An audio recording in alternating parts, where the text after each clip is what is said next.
anak sampai Karbala sampai jam 10, anak sampai jam 12 gitu.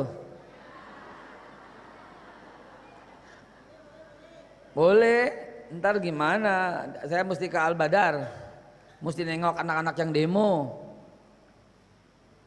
Kalau ada yang demo hari ini kan anak mahasiswa lagi pada demo kan?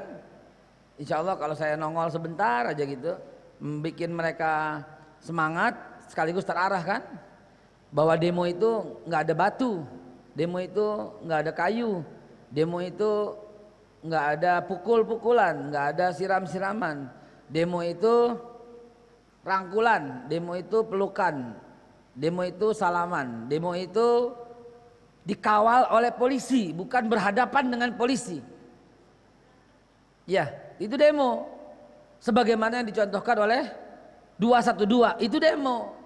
Demo itu tidak ada rumput yang terinjak. Demo itu tidak ada umat agama lain tersinggung, nggak ada. Demo itu melindungi seluruh orang. Demo itu kucing pun nggak terganggu. Demo itu ya begitulah. Dan itu udah dicontohkan dalam 212 kan? Ya bu, ya bu, ya, ya, apaan? Lagi bisikin temennya saya lihat. Ya bu ya, apaan? Demo itu, ya itu dia. Demo seperti yang dicontohkan Nabi. Lah emang Nabi pernah demo? Emang ada yang bilang Nabi nggak pernah demo itu nggak pernah tahu sejarah, nggak tahu hadis. Rasulullah itu demo tahun 616 ketika turun ayat fasda bima tu'mar. Turun ke jalan, perintah lagi itu. Fasda bima tu'mar, fa'alit anil jahilin, fa'alit anil musyrikin, fa'alit anil kafirin, itu demo. Demo turun ke jalan. Nabi yang perintahkan. Nabi yang mimpin di paling depan. Lalu kemudian truk ke depan Bilal, Anas, Muaz, Ammar bin Yasir itu ke depan jadi tameng ngelindungin Nabi. Demo Nabi. Gitu. Ya. Demo tuh begitu, akur, tenang, tertib. Hasil demo itu Hamzah masuk Islam. Ya. Hasil demo itu Umar bin Khattab masuk Islam. Kenapa? Syiar kelihatan. Habis demo tuh ketentraman, habis demo keadilan, habis demo Ahok ditangkap, kan keren itu. Keren nggak? Tercapai tujuannya. Nah kita sekarang nggak. Demonya mau apa ya sekarang? Demonya tentang ayam tetangga masuk bayar 10 juta. Nggak jelas demonya, anak-anak nggak tahu demonya buat apa, nggak tahu. Demonya apaan? Ketika ditanya tuh anak STM, masa mau ewe isi sendiri bayar? Loh, kok ngomongnya begitu? Dia nggak tahu apa-apa berarti, ya kan? Masa, ya maaf ya, saya mencontohkan yang jelek barusan ya. Ya pokoknya itu contoh kata-kata persis yang diucapkan oleh para peserta demo lah begitu. Kan kesian kalau dia nggak tahu apa-apa tentang yang didemoin, gitu. Jadi bukan saya mendukung, bukan, tapi ya mendukung emang gitu. Demi untuk kebaikan, ya enggak ya. Ada lagi yang demo mau turunkan Jokowi gitu. Kan dia bukan presiden sekarang. Ya kan? Cuma pejabat presiden kan, menjelang pelantikan berikutnya. Jadi salah kaprah juga kalau turunkannya. Dan tidak usah menurunkan presiden yang sah. Itu bertentangan dengan akidah Ahlus Sunnah wal Jamaah. Apalagi coba, ya kesian mereka nggak tahu. Jadi kalau kita datang mengarahkan, dan pertama kali demo tuh kalau turun yang disamperin tuh polisi, selamat nama polisi, pelukan nama polisi, rangkulan nama polisi, kasih bunga, tukar menukar gini, air minum. Ntar polisinya ikut demo gitu. Kan seru kan? Ya kan? Ya kan 212 begitu. Bahkan pembicaranya Pak Tito kan dalam 212 kan. Jokowi juga hadir kan dalam 212 kan. Wiranto juga hadir kan. Keren gitu loh. Dunia meliput. Aksinya damai, tentram. Habis gitu tercapai tujuannya. Ahok ditangkap, diadilin di penjara gitu. Ya Allah, semoga anak-anak mahasiswa, anak-anak pelajar bisa meniru kami-kami para seniornya ya. Ntar kami turun lagi. Kami belum turun maksimum. Ntar kalau kita turun asik. Turun dah udah. Bismillahirrahmanirrahim.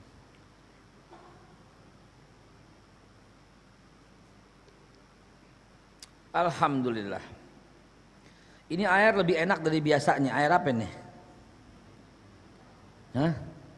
Lebih enak dari biasanya nih. Air apa nih? Oh, Darussalam, subhanallah. Ya, lebih enak dari biasanya. Lebih enak dari air yang biasa. Dan begitulah harusnya setiap mukmin.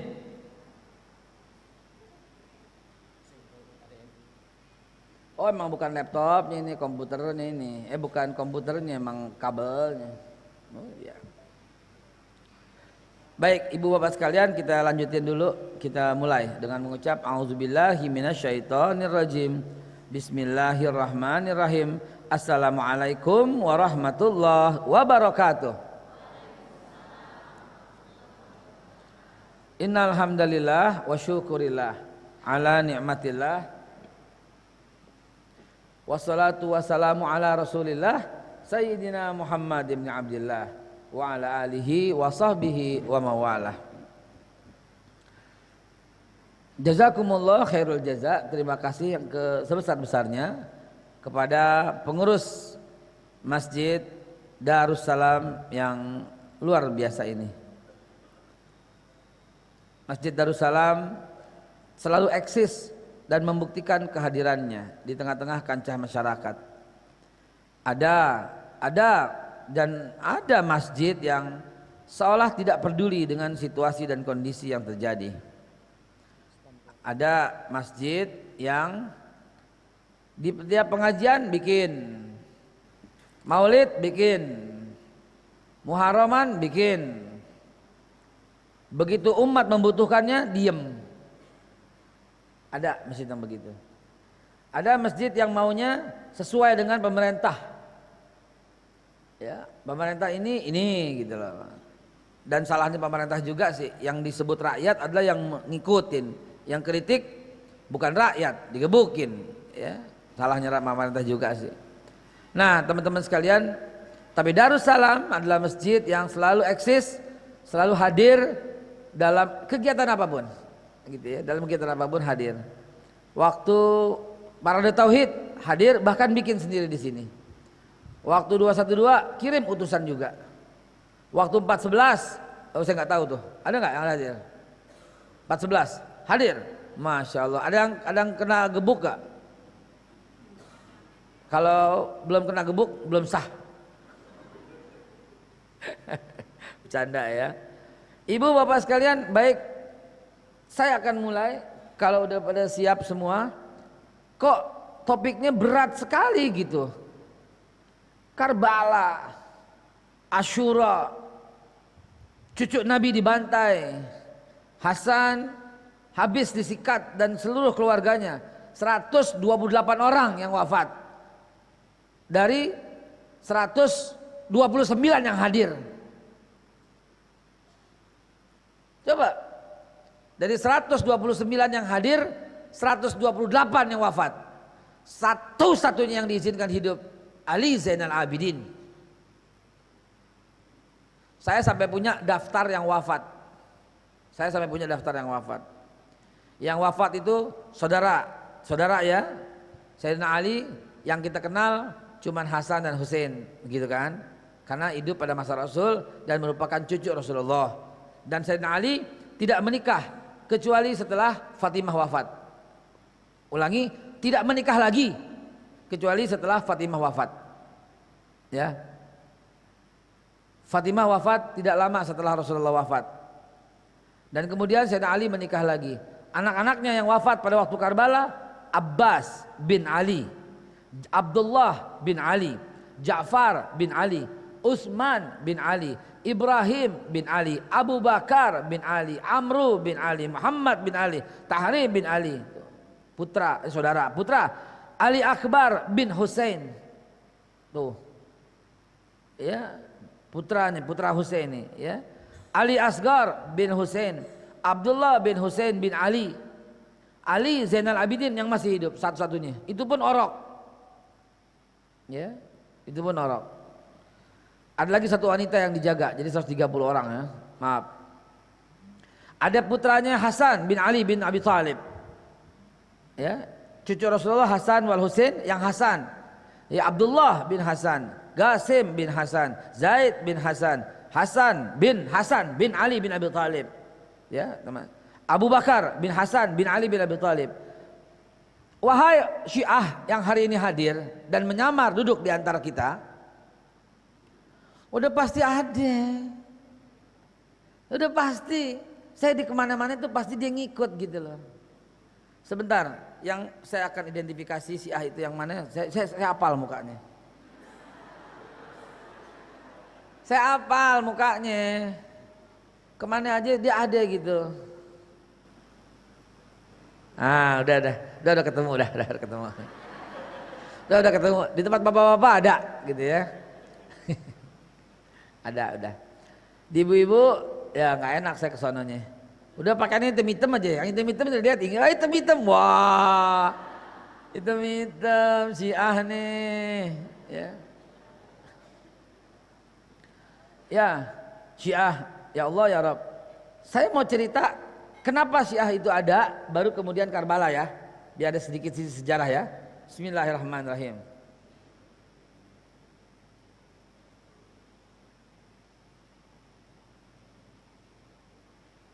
Saya pakai gambar biar ada sisi visualisasinya, kayak gitu ya.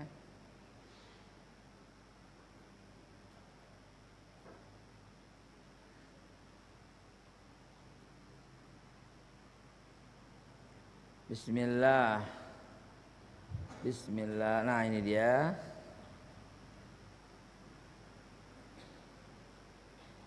Sirah Nabawiyah. Bukan.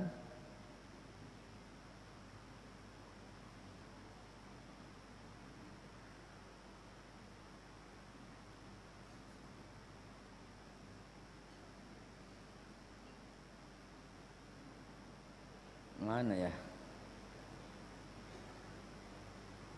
Materi Islam. Materi Islam Syiah. Syiah. Ajaran bukan Islam. Ah ya, saya punya materi ajaran bukan Islam. Kita lihat sebelumnya taktik Syiah.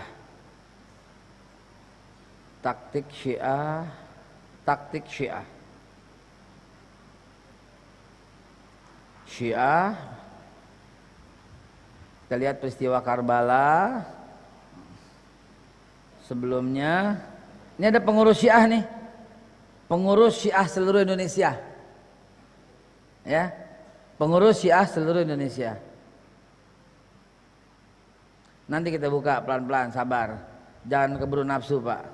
Ada orang Syiah di sini, ntar dia marah lagi.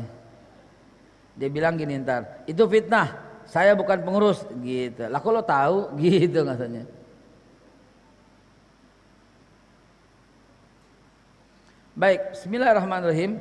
Ibu bapak sekalian dirahmati Allah, mari kita lihat sedikit cuplikan kenapa Syiah itu muncul dari sini. Ya. Bismillah. Ya, saya bikin urutan tahun. Ini ibu terus pada masuk terus. Nggak apa-apa kita mulai sekarang. Nggak apa-apa. Nggak suruh menunggu gitu nggak. Ya Pak. Datang terus 10, 15 brol. Kapan gue mulainya? Dari tadi udah ngulur waktu aja. Mulai aja Pak.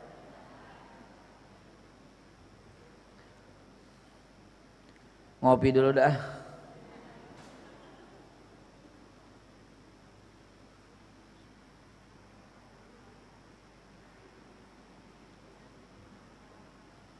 Punya Cina atau punya orang kita ini?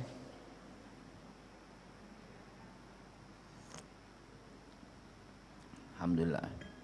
Di Malaysia sedang jalan sebuah program namanya BMF, Buy Muslim First. BMF, Buy Muslim First, BMF, lagi sedang berjalan program itu.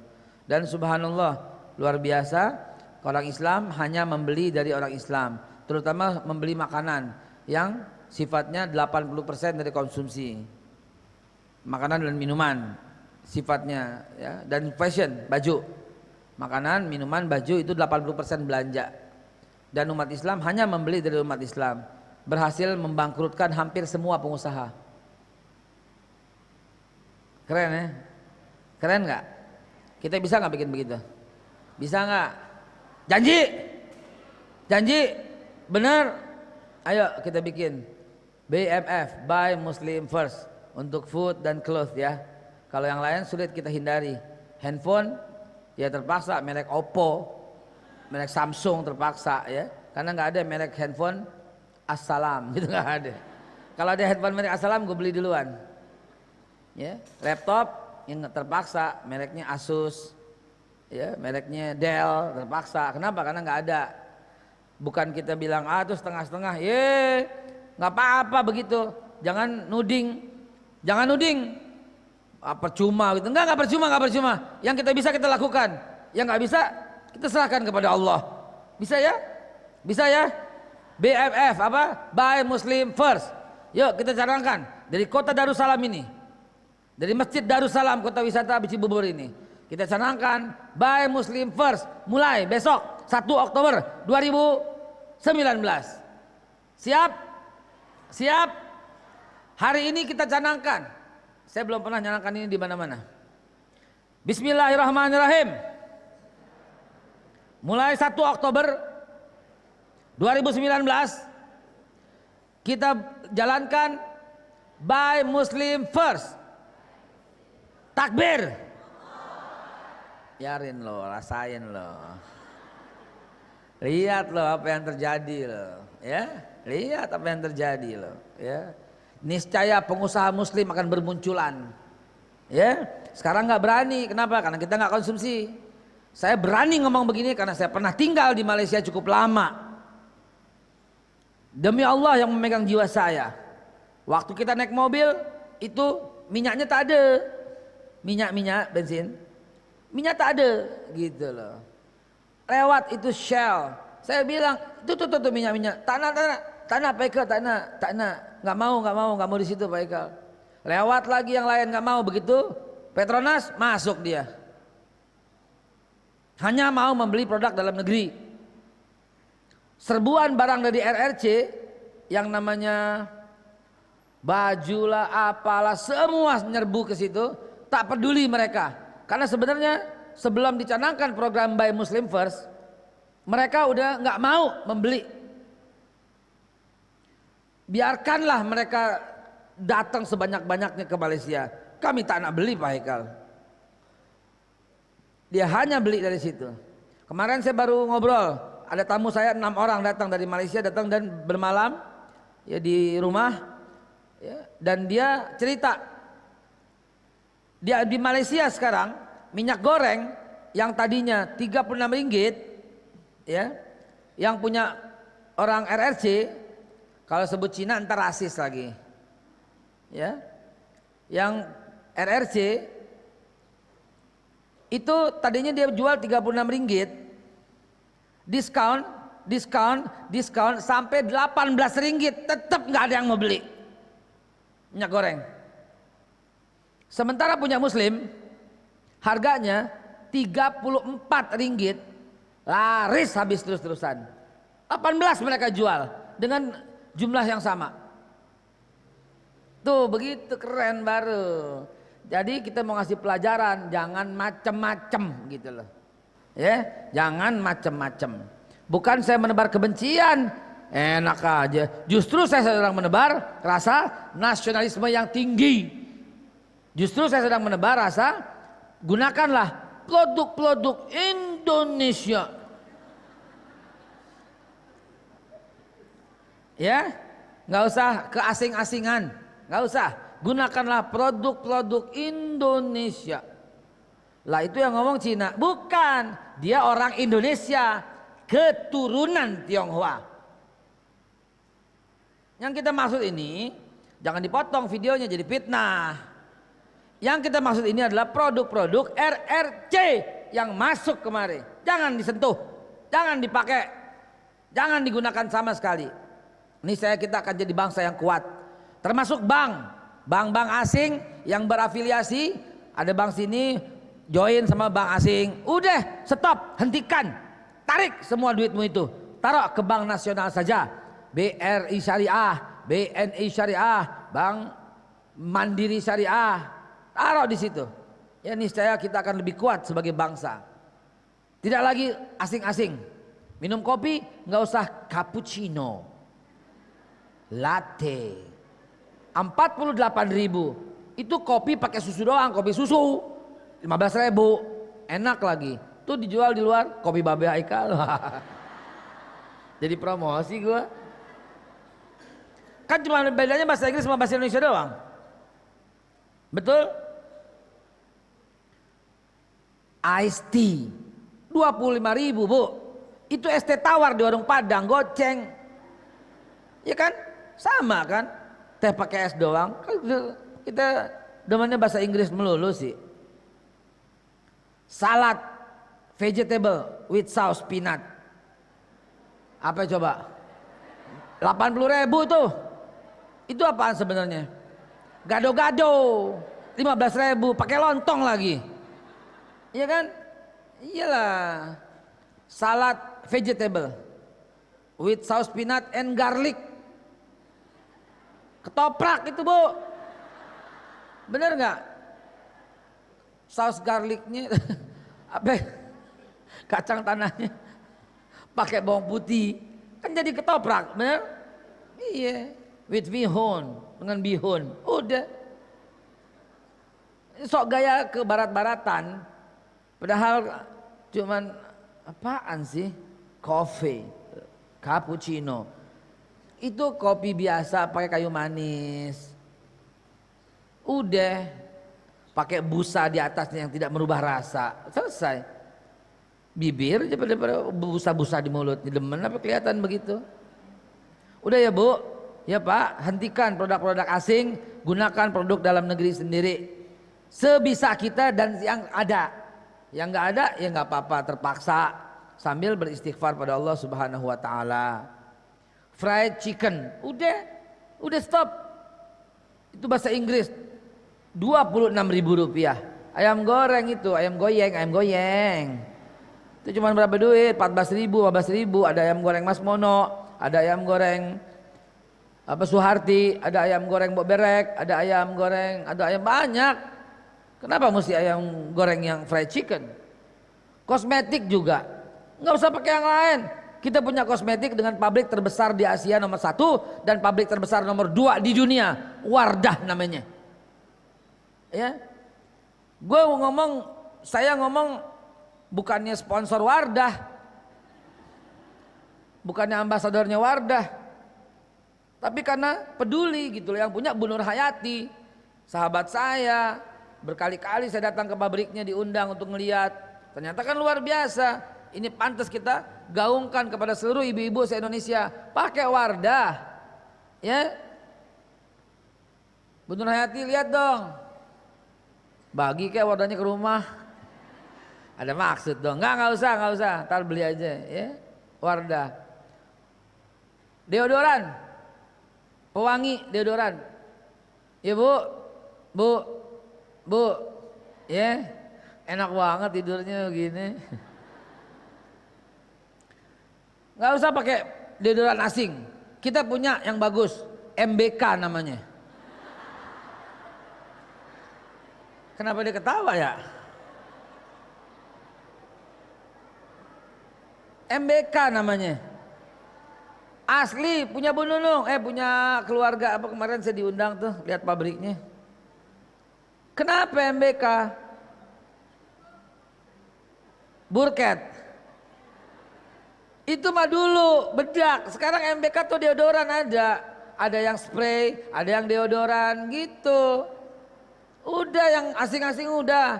Sampo udah banyak, sepatu udah nggak usah pakai sepatu yang lain, pakai sepatu punya Pak Bambang, paling terkenal seluruh Indonesia, Tomkins namanya. Oh, baru tahu. Anak saya pakai Tomkins gitu kan. Itu asli punya orang Indonesia, asli punya orang Muslim namanya Pak Bambang. Saya ngajar di Tomkins setiap hari Jumat terakhir. Ya, udah stop pakai orang asing, gunakan produk sendiri. Ini saya bangsa kita akan jadi kuat dan seterusnya dan seterusnya. Baik, udah terakhir ya, ibu-ibu masih datang aja ya Allah ya Rabbi. Kalau kejauhan maju nggak apa-apa. Iya, kejauhan nih di mari nih nggak apa-apa. Beneran, boleh ya Bu? Kejauhan saya nggak enak nggak ngeliat. Nih kemarin boleh nih. Masih bisa ya. Baik, dan Bapak cukup di situ. Bapak cukup di situ. Bismillahirrahmanirrahim. Karbala adalah kerjaan Ubaidillah ibn Zaid. Siapa dia? Orang yang diutus oleh Hussein, bukan untuk berhadapan dengan orang yang diutus dengan Yazid bin Muawiyah, bukan untuk berhadapan dengan Hussein, bukan untuk berhadapan dengan Hussein radhiyallahu an, sang mujahid. Ya, kita katakan Hussein sang mujahid besar. Ya, mungkin zaman pasca Nabi, pasca Rasulullah, tidak ada mujahid yang lebih besar daripada Al-Husain. Tapi jangan jadikan itu legitimasi untuk teriak-teriak sampai sekarang dalam hari Asyura, Husain, Husain. Jangan dong. Saya utus orang untuk hadir dalam perayaan Asyura di indoor tenis kemarin, Senayan. Wallahi, demi Allah yang memegang jiwa kita, saya bersumpah, dia mengirimkan video dan live dan merekam yang banyak, dan saya telah menyaksikan hampir semua rekaman-rekaman itu. Dan dia juga mengaku secara sah di bawah sumpah, di mana dia hadir dari awal sampai dengan selesai sambil beristighfar kepada Allah. Kenapa? Karena tidak ada orang yang sholat selama perayaan, dari mulai sebelum zuhur sampai setelah maghrib dan isya. Tidak ada break sholat zuhur, tidak ada break sholat asar, tidak ada break sholat maghrib. Biar antum tahu apa itu Syiah dari dalam, dari aslinya, dari orang yang hadir dalam perayaan-perayaan itu. Yang ada adalah break siang dan kemudian dipersilahkan sholat, dan sholatnya itu nggak menghadap kiblat dimanapun dia sedang berada. Sholatnya Bu ke sono, nggak ada yang berjamaah. Ada yang madhab sono, ada yang madhab sini, ada yang madhab sini, ada yang beradu kepala, ada yang beradu pantat. Agama apa itu? Ya Rabb, kesian. Kita bukan sedang menghujat. Kita katakan, wahai teman-temanku, wahai saudara-saudaraku sebangsa dan setanah air, yang hari ini masih meyakinkan Syiah, yang hari ini tidak mau menyebut nama Rasul, yang hari ini tidak mau menyebut nama Abu Bakar Siddiq, nggak mau menyebut nama Umar bin Khattab, nggak mau menyebut nama Utsman bin Affan, hanya Ali, Husain. Kembalilah kepada ajaran Nabi kita Muhammad sallallahu alaihi wasallam. Kembalilah kepada mereka semua salafus saleh yang memuliakan semuanya, bukan untuk mengagungkan yang satu dan mengkafirkan dan melaknat yang lain. Kembalilah, kami menghimbau, ya, kembalilah dengan satu kiblat yang sama, yaitu Ka'bah. Kembalilah kepada Quran yang sama, Al-Quran yang sekarang. Kembalilah kepada alaikum bisunnati wa sunnatul khulafaur rasyidin. Mari kita sama-sama berucap, wahai saudaraku, raditu billahi rabba wa bil islami dina wa bi muhammadin nabiyya wa bil qur'ani imama wa bil ka'bati qiblata wa bil mu'minina wal mu'minat ikhwana. Yang demikian yang harusnya kita lakukan. Namun kenapa Syiah itu muncul? Syiah itu muncul tak ubahnya sebagaimana yang lain muncul.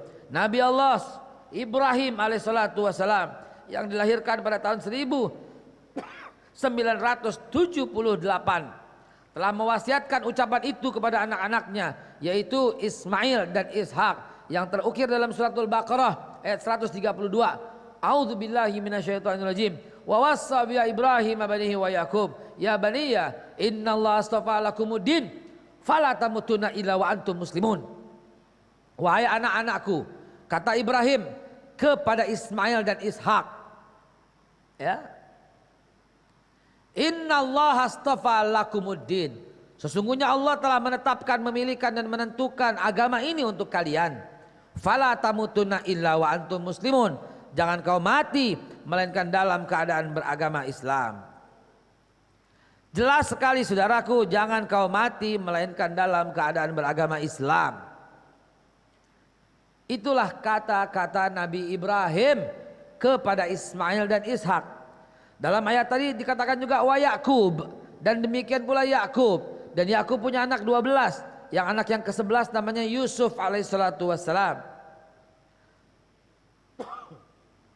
Yaqub pun berwasiat kepada anak-anaknya, fala tamutunna illa wa antum muslimun. Nabi Ismail juga punya anaknya 6. Juga berwasiat fala tamutunna illa wa antum muslimun. Dan Nabi Ismail terus memerintahkan keluarganya tetap Islam dan melaksanakan sholat dan zakat. Surat Maryam ayat yang ke-54 dan 55. Demikian pula Nabi Allah Ishak alaihissalatu wassalam mewasiatkan ucapan itu kepada anak-anaknya, fala tamutunna illa wa antum muslimun, dan memerintahkan sholat kepada anak-anaknya. Surat Al-Anbiya ayat yang ke-72 dan 73. Demikian pula Nabi Yaqub mewasiatkan itu, ucapan itu kepada anak-anaknya dengan berkata fala tamutunna illa wa antum muslimun wa nahnu lahu muslimun, kata anak-anaknya Nabi Yaqub. Surat Al-Baqarah ayat 133.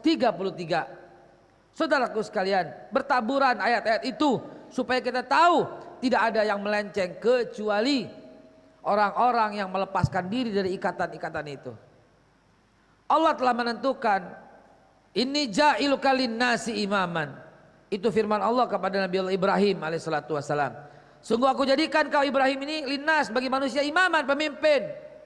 Karena itu jangan pernah lari dari yang itu. Ya, jadi Nabi Ibrahim lah yang mengawali kalimat inna sholati wa nusuki wa mahyaya wa mamati lillahi rabbil alamin la syarika lahu wa bidzalika umirtu wa ana awwalul muslimin. Kata Nabi Allah Ibrahim alaihissalatu wassalam. Jadi beliau memang orang yang paling awal, tetapi bukan berarti paling nomor satu. Yang mengawali sebagai Abul Anbiya, bukan Abul Adyan. Abul Anbiya, bapak para nabi, bukan Abul Adyan, bukan bapak semua agama. Iya Bu, beda. Bapak para nabi sama bapak agama beda. Sekarang digeser, Nabi Ibrahim katanya bapak semua agama. Zalim itu pergeseran itu.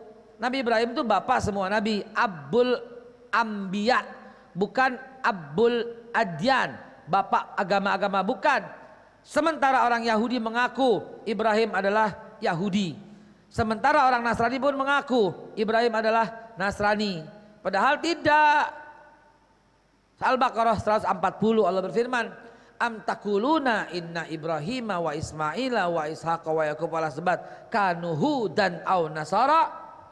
Apakah kalian mengatakan Ibrahim, Ismail, Ishak, Yakub dan semuanya, ya, dan anak cucunya itu ada yang Yahudi atau ada yang Nasrani? Tidak.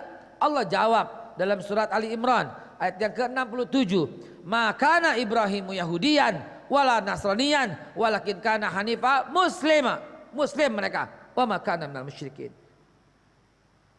Begitu dengan tegasnya, maka kesanalah kita berkiblat. Lalu apa yang terjadi? Setelah Nabi Allah Ibrahim diutus oleh Allah, Allah minta Ibrahim melanjutkan risalahnya kepada anak-anaknya. Dan anak itu sampailah kepada Nabi Allah Yaqub, cucu daripada Nabi Ibrahim. Ya. Singkat cerita, sampai dengan tahun 1430 Allah Subhanahu wa taala mengangkat Nabi Allah Musa. Nabi Musa ada hubungannya dengan Nabi Yakub dan Nabi Ibrahim. Anak Nabi Yakub yang ketiga, datuknya Nabi Musa. Yakub alaihissalatu wassalam punya anak 12, Ruben, Simon, Lewi. Nah, Lewi ini Ruben, Simon, Lewi, Yahuda jadi Yahudi ntar. Ruben, Simon, Lewi jadi Nabi Musa ntar. Ruben, Simon, Lewi, Yahuda, Isakhar, Zebulun, Gad, Aher, gubernur Jawa Barat ntar. Aher. Lupa ada gue itu.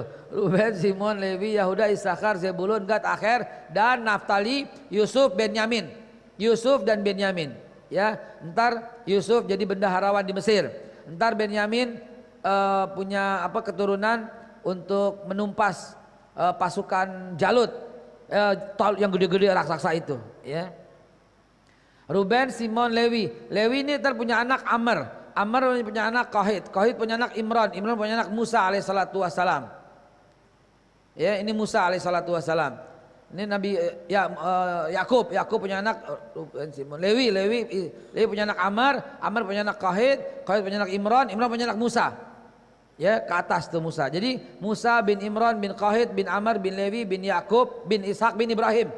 Nyambung Nabi Musa. Ya. Nah, Nabi Musa alaihissalatu wassalam melanjutkan risalah Islam kepada Nabi Harun dan kepada Nabi Yusha bin Nun. Ya, Nabi Harun itu saudara Nabi Musa, sedangkan Nabi Yusha bin Nun keponakan Nabi Musa. Ya. Nabi Harun wafat duluan di Petra, lalu Nabi Musa wafat di Mount Nebo.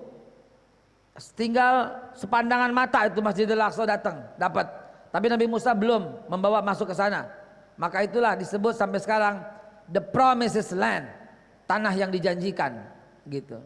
Keponakan Nabi Musa yang bernama Yusha bin Nun berhasil masuk melalui kota Jericho, dan di sana kemudian ada kerajaan Israel.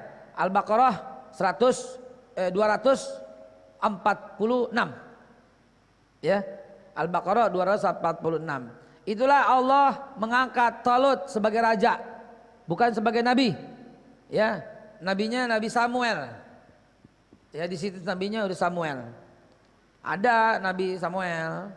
Kalau baru dengar ya belum, ntar kapan-kapan kita kupas ya. Ada, itu nabinya orang Islam. Nabi Joshua juga ada, Joshua. Itu Nabi Yusha. Gitu, ya. Nabi Sam'un juga ada.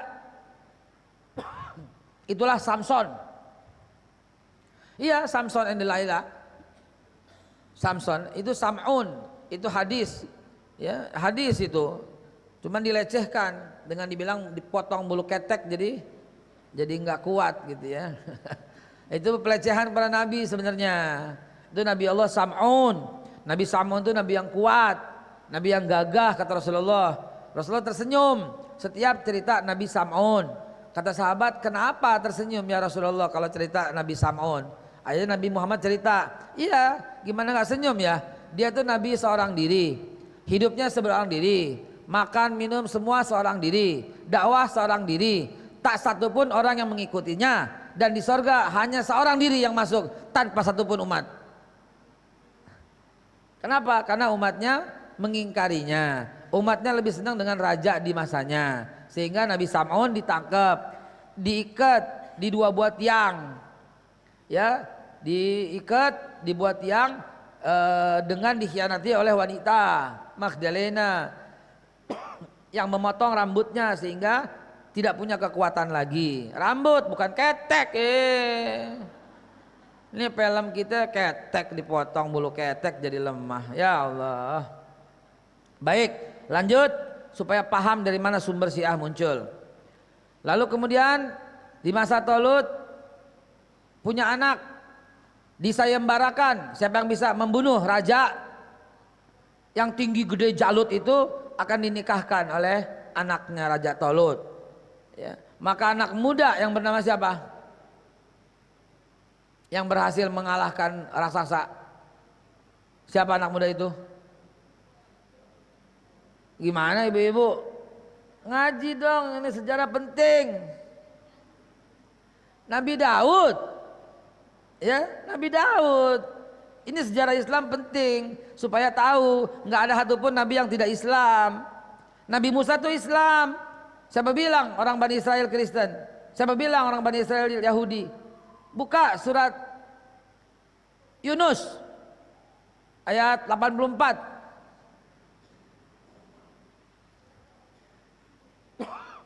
Baca coba. Tuh ada mic tuh. Ada mic biar ibu-ibu semua dengar. Silakan mic-nya diambil. Ini trik ketika leher udah mulai kering. Ambil mic-nya Bu, ambil mic-nya Bu, baca yang keras.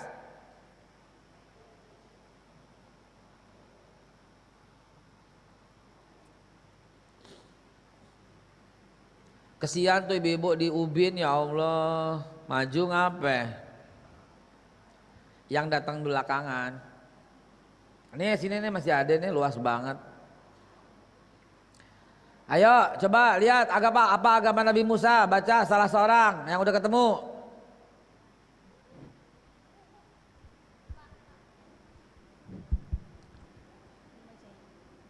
Ibu yang di sebelahnya pegang Quran, sebelahnya pegang Quran, ibu biarin dia baca, ibu buka surat Ali Imran 52. Ibu tetap baca tadi betul, surat Yunus. Berkata Musa, hai kaumku, jika kamu beriman kepada Allah, maka bertakwalah kepadanya saja. Jika kamu benar-benar orang yang berserah diri. Salah terjemahannya, di-delete, dihapus. Di terjemahan orang liberal gak perlu dipakai. Delete, uninstall. Delete dan uninstall. Ketahuan masih pakai terjemahan yang gak benar. Cari terjemahan yang benar, sebelahnya bacain.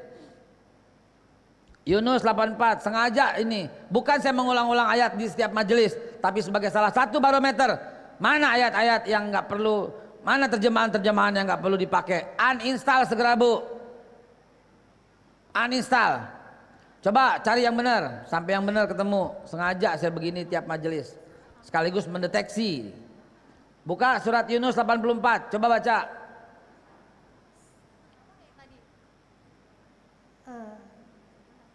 Hai kaumku, jika kamu beriman kepada Allah, maka bertakwalah kepadanya saja. Salah, nggak pakai saja, pindahin lagi.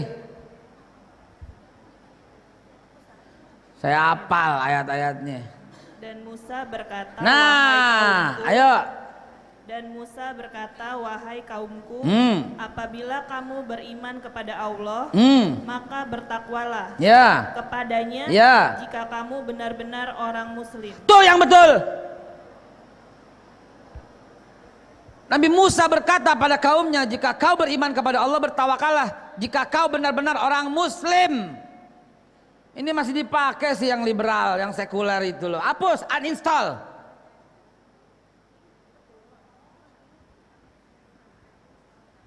Tahuan kan? Tahuan, masih ada terjemahan itu di antara ibu-ibu sekalian. Uninstall, lapor. Ya, kasih rate 0 biar down. Biar jangan ada lagi orang yang install itu. Ibu yang tadi masih pakai, coba buka surat tadi Al-Baqarah 132. Gitu. Tadi ibu yang baca mana tadi? Bu yang baca yang Qurannya udah bener. Bu, yang ibu yang tadi yang terakhir baca mana yang terakhir baca? Ibu ya.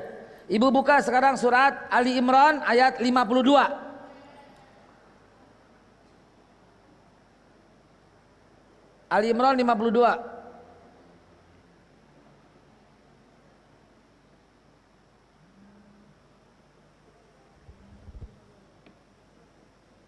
Maka ketika Isa merasakan keingkaran mereka, dia berkata, dalam kurung keingkaran mereka siapa?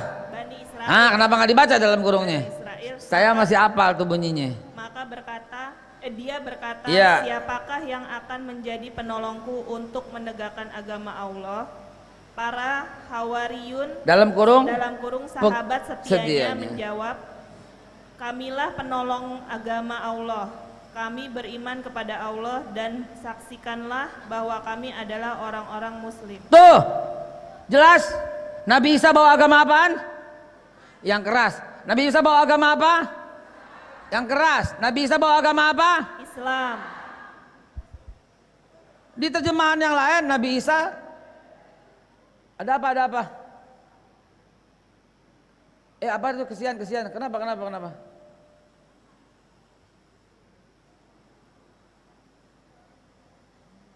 Jatuh.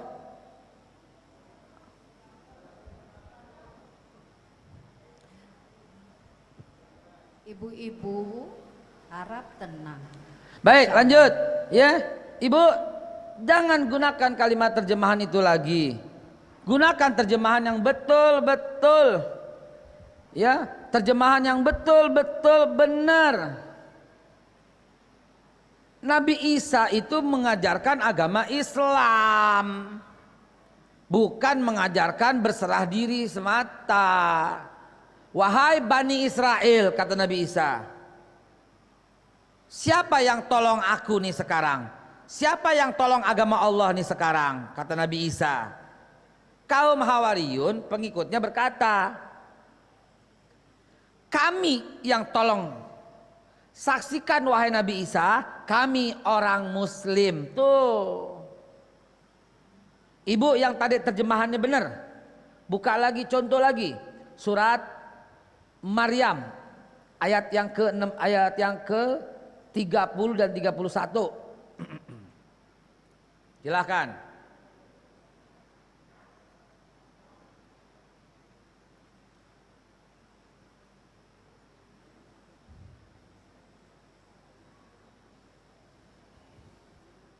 Dia Isa berkata, sesungguhnya aku hamba Allah.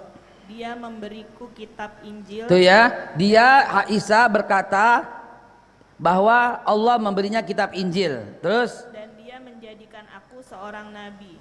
Ya, terus ayat berikutnya. Dan dia menjadikan aku seorang yang diberkahi, di mana saja aku berada.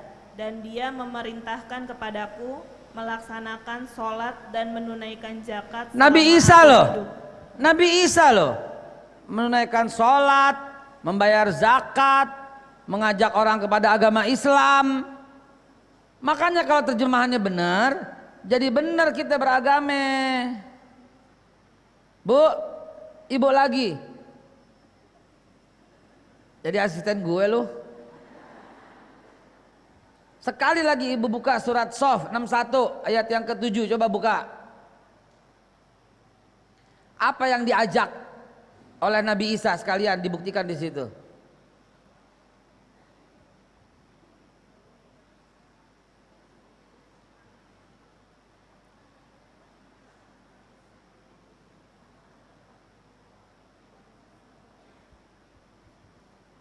Dan siapakah yang lebih zalim daripada orang yang mengada-adakan kebohongan terhadap Allah, padahal dia diajak kepada agama Islam. Tuh, padahal ayat sebelumnya siapa yang berkata? Ayat yang ke-6 siapa yang berkata? Nabi Isa. Nah, ayat yang ke-5 siapa yang berkata?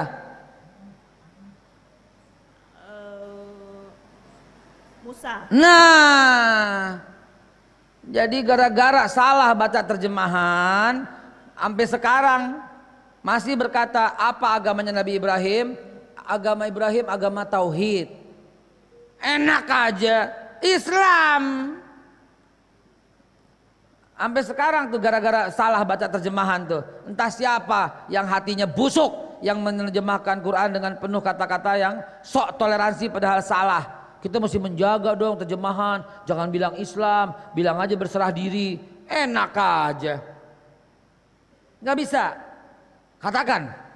Janganlah kamu mati melainkan dalam keadaan Islam. Terjemahan yang liberal itu, janganlah kamu mati melainkan dalam keadaan berserah diri. Bagaimana sih? Ya, orang kita lagi bahas Karbala, kenapa ke situ lagi ya? Ya habis ini sih terjemahannya bikin kesel, bikin emosi. Mana bukan kopi Babe Haikal lagi ya?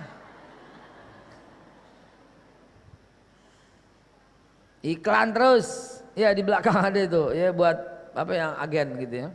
Baik teman-teman sekalian, lanjut ya.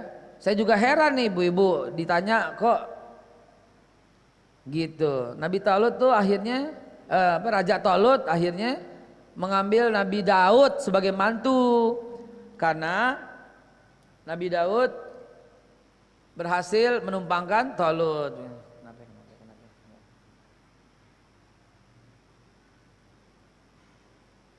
Bilangin dong nggak tahu. bilang nggak tahu, cari orang, suruh orang, kalau lagi di masjid ya, lagi di masjid udah beresin gitu dong, masa nggak bisa. Afwan. Baik, jadi ibu bapak sekalian harus tahu tuh, ya, harus tahu karena ini Islam.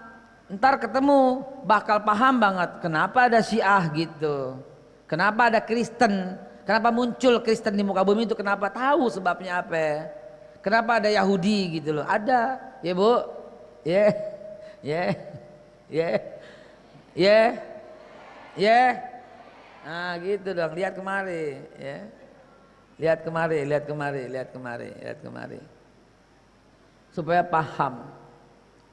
Nah, Talut tuh punya anak, anaknya ada beberapa dan salah satu anaknya dinikah sama Nabi Daud gitu. Siapa nama istrinya Nabi Daud? Bu Daud. Yang ngomong Bu Daud udah pernah ngaji tuh sama saya tuh. Itu buat nyindir ibu-ibu yang nggak tahu ya. Namanya Michal. Kakaknya Michal Yonatan. Yonatan tuh ipar daripada Nabi Daud. Lalu kemudian Nabi Daud punya anak dari pernikahannya dengan Michal. Nama anaknya siapa? Siapa? Sulaiman. Nama istrinya Nabi Sulaiman siapa? Salah, Buleman. Nama istrinya siapa? Balqis. Apa agama Nabi Sulaiman ayo? Apa agama Nabi Sulaiman?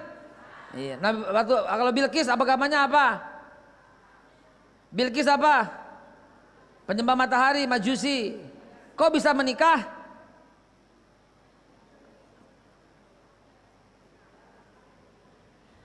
Kok bisa menikah? Hah? Nah, surat apa?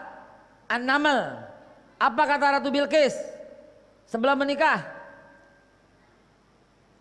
Aslamtu ma'a Sulaiman. Aku diislamkan oleh Nabi Sulaiman. Jadi Ratu Bilqis sebelum nikah masuk agama Islam dulu. Tuh surat An-Naml. Baca ayat 1 ambil ayat 17. Aslamtu ma'a Sulaiman kata Bilqis. Aku diislamkan oleh Sulaiman. Baru kemudian masuk Islam. Baru kemudian menikah. Gitu. Lalu anaknya Nabi Sulaiman siapa?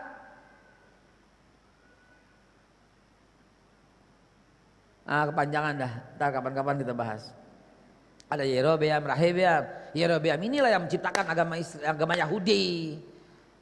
Ketika Nabi Sulaiman wafat, karena meninggalkan harta yang banyak, gitu. Rehabeam tetap Islam, sedangkan Yerobeam menciptakan agama Yahudi untuk sebagai tandingan kepada agama Islam. Maka disitulah when King Solomon died, divided kingdom of Israel. Maka ketika Nabi Sulaiman wafat, divided kingdom of Israel, pecah dua kerajaan Israel. The first kingdom is Israel. Kerajaan pertama masih Israel, who take Islam as a religion dan tetap mengambil Islam sebagai agama. And the second kingdom is Judea, who take Judaism as a new religion. Dan kerajaan kedua bikin kerajaan namanya Judea yang mengambil Judaism as a new religion dan mengambil Judaism itu Yahudi sebagai agama baru. Kapan? When 930 BC tuh. Itulah kisah munculnya agama Yahudi. Singkat cerita, Nabi Sulaiman melanjutkan risalah Islam kepada Nabi Zakaria. Nabi Zakaria melanjutkan risalah Islam kepada Nabi Yahya. Nabi Zakaria, Nabi Yahya punya keponakan namanya Maryam. Baik Zakaria, Yahya, Maryam adalah orang yang sholat, tidak pernah tinggal sholat. Dalam Al-Baqarah ayat yang ke-45 sampai dengan ke-52. Sholat mereka semua. Gak ada yang gak sholat. Mereka menunaikan zakat. Lalu kemudian sampai muncul Nabi Allah. Lihat ke mimbar aja dulu bu. Ini waktunya udah habis. Lihat ke depan aja. Maka muncullah Nabi Isa alaihissalatu wassalam. Dan dia diangkat oleh Allah ketika tahun ke-30 kenabian. Surat An-Nisa. La khitalahu wa la salabu walakin subbihalahu. Gak pernah dibunuh. Enggak pernah disalib, tapi diserupakan. Lalu apa yang terjadi setelah Nabi Isa wafat? 300 tahun kemudian, Kristen belum ada, Nasrani belum ada, yang ada Islam dan Yahudi. Zaman Nabi Sulaiman nggak ada Yahudi. Zaman Nabi Daud nggak ada Yahudi. Apalagi zaman Nabi Musa, 400 tahun sebelum Nabi Sulaiman itu Nabi Musa, nggak ada. Itu dalil yang tadi ibu baca. Islam 930 ada agama Yahudi, jadi ada Islam dan Yahudi. Nabi Isa gelisah karena sebagian orang ikut Yahudi. Surat Ali Imran 52. Begitu juga surat 61 ayat 14. Wa isqala Isa bin Maryam lil hawariyina man ansari ilallah qala al hawariyuna nahnu ansarallah famana ta'ifatu min bani Israila wa kafara ta'ifah. Kedua, wa ayyadna alladziina amanu fa ayyadna alladziina amanu ala aduwwihim fa asbahu zahirin. Shaf ayat yang ke-14. Gitu. Siapa ini yang tolong agama Allah nih kata Nabi Isa? Hawariyun berkata, nahnu ansarallah, kami penolong agama Allah. Washhad bi annana muslimin. Gitu. Maka kemudian jadilah setelah Nabi Isa wafat, ya, maka Allah Subhanahu wa taala bukan wafat, maaf, diangkat, maka kemudian Yahudi bikin undang-undang untuk mensalib semua orang Islam yang masih ada. Tuh. Yahudi yang buat undang-undang setelah dia berhasil membunuh, dalam tanda kutip ya, membunuh Nabi Isa. Karena sebelumnya dia membunuh Nabi Yahya, sebelumnya dia membunuh Nabi Zakaria. Emang Yahudi tukang bunuh para nabi. Maka setelah Nabi Isa diangkat 325 tahun kemudian muncullah agama Nasrani. Tuh. Ya. Muncul agama Nasrani. Lalu 610 siapa yang diangkat jadi nabi? 610 siapa yang diangkat jadi nabi?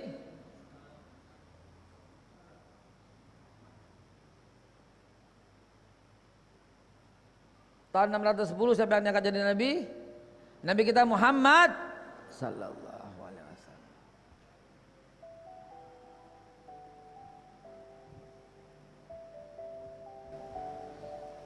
Rasulullah sallallahu alaihi wasallam.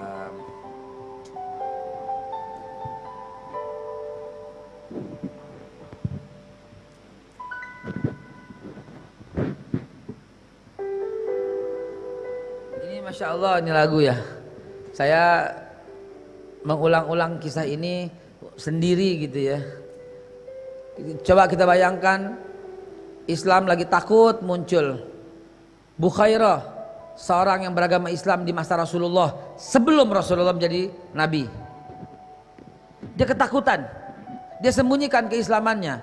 Tapi buku sejarah kita mengatakan dia orang Kristen. Waraqah bin Naufal, seorang yang muslim sejati. Buku sejarah kita mengatakan dia seorang yang Kristen. Dan Nabi berguru kepadanya, maka orang Kristen berkata Nabi berguru kepada Waraqah bin Naufal.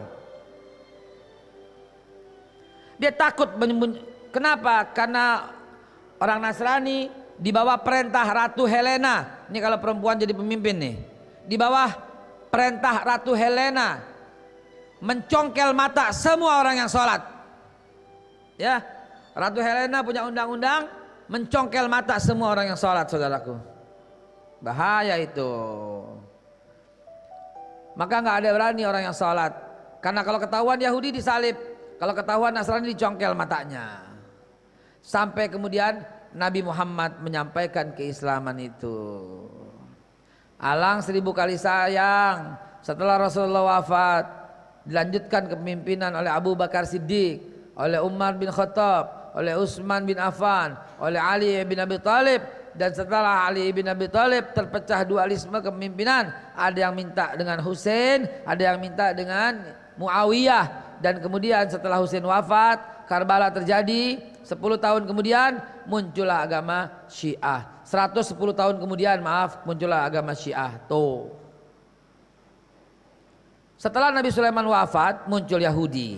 Setelah Nabi Isa diangkat muncul Nasrani, dan Nabi Muhammad wafat muncullah Syiah. Jadi Yahudi, Nasrani, Syiah sama semua cerita kemunculannya, biar paham. Begini emang munculnya. Nggak puas, harta, kekuasaan, jabatan, maka muncullah agama Syiah, agama baru. Ya. Dan kemudian Rasulullah SAW meninggalkan anak-anak, yaitu meninggalkan anak yaitu Fatimah, dan menikah dengan Ali bin Abi Thalib, dan punya anak Hasan yang pertama dan Hussein yang kedua. Ya. Kenapa para sahabat tidak mengambil Hussein, tidak mengambil Ali? Nah, ini cerita yang lain. Saya skip ya. Saya masuk ke sini ya. Karbala. Ya. Ini film sering diputar di acara-acara Syiah. Ya. Filmnya mengerikan. When Skies Wept Blood. Karbala, ketika langit penuh darah. Ya, ketika langit bersimbah darah. Dikutip dalam hadis yang katanya padahal palsu. Ya, palsu hadisnya. Saya barusan membaca ulang, betul, bohong. Ya, tidak demikian. Banyak yang mengada-ngada, banyak yang menambah-nambah. Kepalanya lah ditendang-tendang Hussein sampai ke sana. Sampai ke mana? Sampai ke Iran, dari Irak, dari Karbala sampai ke Syam, sampai ke Damaskus. Berapa puluh kilometer nendang-nendang. Nggak hancur tuh kepala, ya hancur dong. Ya, nggak banyak ya. Ditusuklah sama tumbak, dibawa kemana-mana. Itulah kesedihannya dipaksa dan dibuat-buat, gitu. Sehingga gampang sekali menyeret orang ke dalam Syiah. Nih loh kelakuan orang Sunni, kelakuan orang ahli sunnah. Filmnya sangat mengharukan. Di beberapa acara itu dimainkan film itu, ya, sampai waktu di Balai Sudirman orang Syiah bikin teater berdasarkan hadis Bukhari yang diselewengkan tentunya. Umar bin Khattab menyeret Ali untuk berbaiat kepada Abu Bakar Siddiq katanya. Diseret Ali nggak mau. Ali masuk ke rumahnya, pintunya ditendang oleh Umar bin Khattab. Di dalamnya ada Fatimah yang lagi hamil. Maka kemudian Fatimah keguguran, darah berceceran, dan Ali diseret sampai kena darah daripada Fatimah yang kandungannya keguguran gara-gara ditendang dengan Umar bin Khattab. Masya Allah, sejahat itu Kak Umar bin Khattab menendang putri Rasulullah. Padahal kata Nabi, andai kata ada Nabi setelahku, maka Umar nabinya. Sesungguhnya Allah meletakkan di mulut Umar itu ja'alul haq fi lisanin Umar, kata Nabi. Mana mungkin? Apa Nabi yang salah masa? Umar tuh nggak berani setan deketin. Kata Rasulullah, inna syaitanu la yafiru min zili Umar, wa masalaka Umaru fajjan illa wasalaka syaitanu fajjan akhor. Keren itu Umar itu ya. Sungguhnya setan tuh lari ngibrit daripada Umar bin Khattab. Wa masalaka Umaru fajjan, dan nggak bakal setan itu lewat satu gang. Umar lewat satu gang, illa wasalaka saitanu fajan akhor, kecuali setan akan milih jalan gang yang lain. Tuh lihat, nggak berani gitu loh. Setan itu ketemu Umar nggak berani. Ya, emang begitu. Setan takutnya sama orang, bukan sama bacaan. Kita dilatih begitu baca setan, auzubillahi. Lalu setannya bagaimana lu baca auzubillahi sih? Hadis sahih riwayat Bukhari, ketika Nabi Muhammad SAW pernah mau masuk ke masjid, tiba-tiba ada setan di luar masjid. Hanya Nabi yang bisa lihat. Bohong, orang bisa lihat setan. Bohong, yang viral tuh pocong diuber-uber, bohong. Bohong. Nguber-nguber pocong di atas pohon lah, di senter-senter, bohong. Nggak ada begitu, mana ada. Rasulullah yang bilang, aku berjumpa dengan setan dan kalian tidak akan pernah bisa melihat setan. Apabila di antara kalian sanggup melihat setan, maka kalian tidak akan sanggup makan dan minum selama 40 hari. Saking jeleknya setan itu loh. Jelek banget gitu loh. Nggak sanggup makan dan minum kata Nabi. Nggak sanggup makan dan tidur selama 40 hari. Kebayang-bayang jeleknya gitu loh. Kalah mantan sama setan kali ya. Sejelek-jelek setan makin jelek mantan kali ya. Ya Bapak Ibu sekalian itu loh. Jadi Nabi nggak masuk ke dalam masjid. Setan nggak masuk ke dalam masjid. Nabi lihat di depannya itu. Nabi nanya, kenapa kamu kenapa ngapain di sini? Mau menggoda orang ya Rasul. Mau menggoda siapa? Mau menggoda yang sholat tuh di masjid. Kenapa nggak masuk? Kenapa nggak menggoda? Aku takut karena ada yang tidur di sampingnya. Masuk akal nggak tuh ngomongan setan begitu? Kok takut sama yang tidur, tapi mau ganggu orang yang sholat? Ya, yang tidur itu orang berilmu. Setan nggak bisa deketin, ngeri dia, panas tubuhnya untuk mendekat orang yang berilmu. Gitu. Ya, jadi bukan karena bacaan, karena orangnya gitu. Itu yang lagi sholat dia berani deketin gitu ya. Jadi mustahil Umar berlaku demikian, karena Umar adalah orang yang sangat terjaga. Umar bersamaku di surga kata Rasulullah. Abu Bakar bersamaku di surga kata Rasulullah. Dan sampai kuburan Sayyidina Umar dan Abu Bakar bersampingan dengan kuburan Rasulullah SAW. Bagaimana dalam film itu dibantai? Bagaimana dalam film itu Husain dipanah, dipancung rame-rame? Wah, film ini memang film bener-bener dah. Ya, nggak usah diputer di sini, menimbulkan sebuah emosional yang tinggi banget. Ya, biar saya freeze, saya sajikan freeze-nya doang. Ya, ibu bapak sekalian, sampai kepala Al Husain itu dibawa, ditendang-tendang, tuh orang pada emosi banget, kepala Husain. Ya, lalu kemudian sekarang diibaratkan kepalanya dipegang, orang pada nangis semua tuh, pakai jilbab hitam-hitam tuh.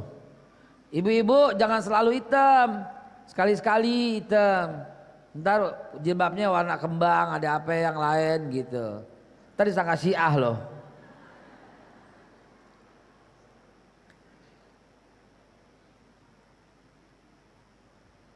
Sekarang saya mau tanya, lebih utama mana sahabat apa keluarga?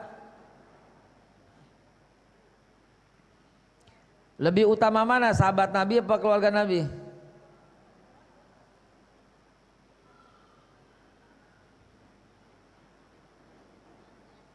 Apa? Apa? Apa? Lebih utama mana sahabat Nabi atau keluarga Nabi?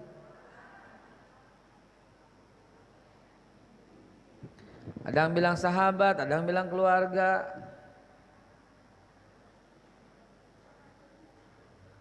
Orang Syiah berkata, Ibrahim itu yang melanjutkan Ismail, keluarga. Ismail itu yang melanjutkan Ishak, keluarga. Musa itu yang melanjutkan Harun, keluarga. Harun itu yang melanjutkan Yusha bin Nun, keluarga. Daud itu yang melanjutkan Ismail, Sulaiman, keluarga. Zakaria itu yang melanjutkan Yahya, keluarga. Yahya itu yang melanjutkan Isa, ponakan, keluarga. Nabi Muhammad yang melanjutkan mestinya siapa? Ali dong, keluarga. Masa Abu Bakar gitu katanya. Serta merta orang yang picik ilmu pengetahuan berkata benar juga ya. Kan? Benar juga ya. Ini argumentasi Syiah. Padahal nggak boleh. Itu kan hawa nafsu ente. Ikutin Nabi aja. Nabi bilang bermusyawarahlah. Itu Nabi bilang. Lalu bagaimana dengan peristiwa Ghadir Qum yang ketika Nabi angkat Ali, man kuntu maula fahazal aliyu maulahu. Siapa yang menjadikan aku pemimpin, maka Ali pun pemimpinnya. Bagaimana di situ? Itu bukan legitimasi pengangkatan Ali sebagai khalifah. Tapi cinta nggak sama keluarga Nabi? Cinta nggak? Ya wajib cinta. Ente nggak sebut keluarga Nabi, kafir. Iya, kafir. Artinya nggak sholat. bukan nggak sebutnya. Kan dalam salat kita wajib membaca Allahumma at-tahiyatul kan ada Allahumma sholli ala Muhammad wa ala ali Muhammad. Tuh. Bukan karena bacaannya, karena salatnya gitu. Dan kata Nabi dalam hadis sahih riwayat Baihaqi, man taraka shalah muta'ammidan faqad kafara jiharon. Siapa yang meninggalkan salat dengan sengaja muta'ammidan faqad kafara jiharon, maka sungguh telah kafir terang-terangan. Maka itu jangan pernah meninggalkan salat. Kenapa? Karena akan dihukumkan kafir. Dalam salat kita sebut nama Nabi dan sahabat dan keluarga, nggak sebut sahabat tuh. Gitu kata orang Syiah. Ente sebut deh sahabat, nggak sah salat ente. Allahumma sholli ala Muhammad wa ala alihi wa ashabi ajmain, nggak sah, bid'ah. Kan selalu kama ra'aitumuni usolli. Coba, dia begitu selalu berargumentasi, banding-bandingin terus antara keluarga dan sahabat. Akhirnya kita melecehkan sahabat Nabi. Iya juga ya gitu. Kalau antum cinta keluarga Nabi dan wajib mencintai karena dia disucikan sesuci-sucinya, al-mumtahanah dan seterusnya. Apa harusnya? Kamu harus berduka dong ketika cucu Nabi dibantai. Itulah Karbala.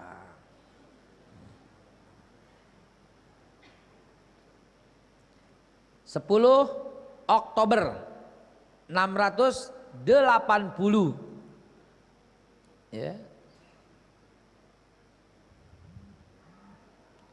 10 Oktober 680.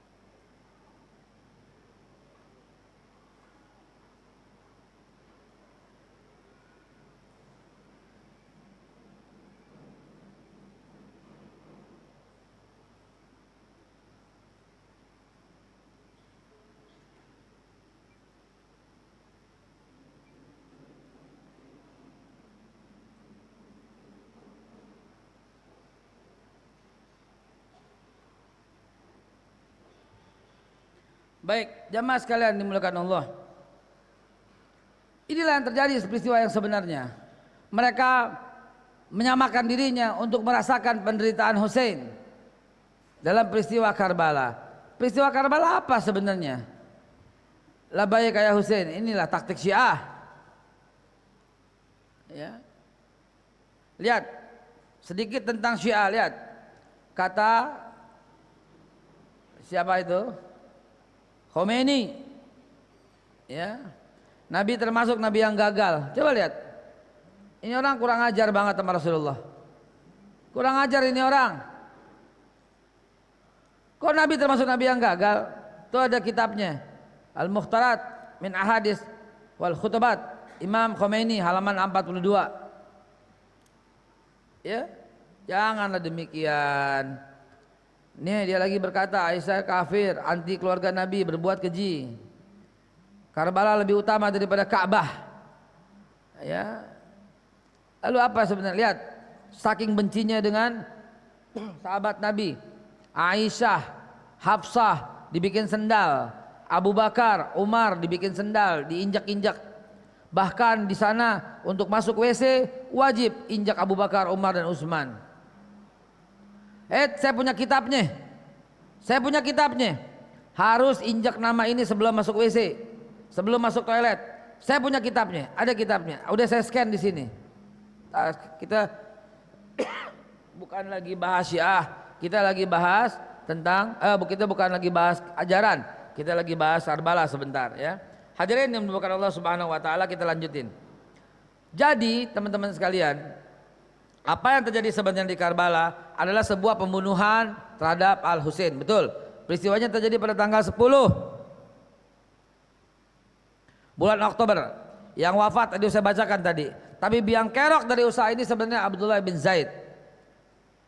Yang terjadi sebenarnya adalah usaha dari Husain bin Ali, cucu Rasulullah SAW, yang merasa diperlakukan tidak adil oleh Muawiyah yang mengangkat Yazid sebagai khalifah, bukannya Hasan, bukannya Husain. Pada tahun perdamaian, Sayyidina Ali wafat pada tahun 661 ya, 661 Sayyidina Ali wafat. Maka pucuk pimpinan itu berpindah ke tangan Muawiyah di Syam. Karena posisinya Muawiyah sebagai gubernur pada waktu itu, dan Syam sangat luas. Nah, di Madinah diangkat Hasan sebagai khalifah juga. Jadi ada dua khalifah dalam Islam. Yang pertama Muawiyah, yang kedua Hasan bin Ali bin Abu Thalib, atau Hasan bin anak daripada Fatimah binti Rasulullah sallallahu alaihi wasallam, gitu ya. Nah, ketika Hasan sebagai khalifah, terjadi dualisme kepemimpinan. Nah, hebatnya Hasan, darah Rasulullah mengalir di sana, mendatangi Muawiyah dan berkata, saya lepaskan jabatan ini demi persatuan umat Islam. Hasan mengundurkan diri. Namun kita bikin perjanjian bersama. Setelah Muawiyah sebagai khalifah, berikutnya adalah Hasan. Gitu. Jauh usianya. Hasan masih 20-an, sementara Muawiyah udah 40-an, senior, sahabat Nabi yang senior, ikut dalam setiap peperangan. Sementara Hasan dan Husain masih balita pada waktu Rasulullah ada. Ya, gitu. Nah, akhirnya diperintah oleh Muawiyah. Baik, kata Muawiyah. Muawiyah mau ikut perjanjian itu. Namun gimana ya? Habis Muawiyah kan Hasan. Habis Hasan siapa? Balik lagi ke keluarga ente. Gitu. Ntar habis keluarga Muawiyah, balik lagi ke keluarga Nabi, Ahlul Bait, gitu. Selalu seperti itu pergiliran kekuasaan. Berdasarkan musyawarah nih, jadi gitu. Nah, namun sayang 1000 sayang, Hasan setelah pulang, setelah tiba di Madinah, mendapat harta, mendapat jabatan dari Muawiyah. Hasan bin Ali mendapatkan berbagai macam harta, dan kemudian tidak lama kemudian dia tewas, wafat, syahid, diracun oleh istrinya. Begitu kejadiannya. Lalu setelah Muawiyah selesai masa jabatan, yang berhak melanjutkan kepemimpinan siapa?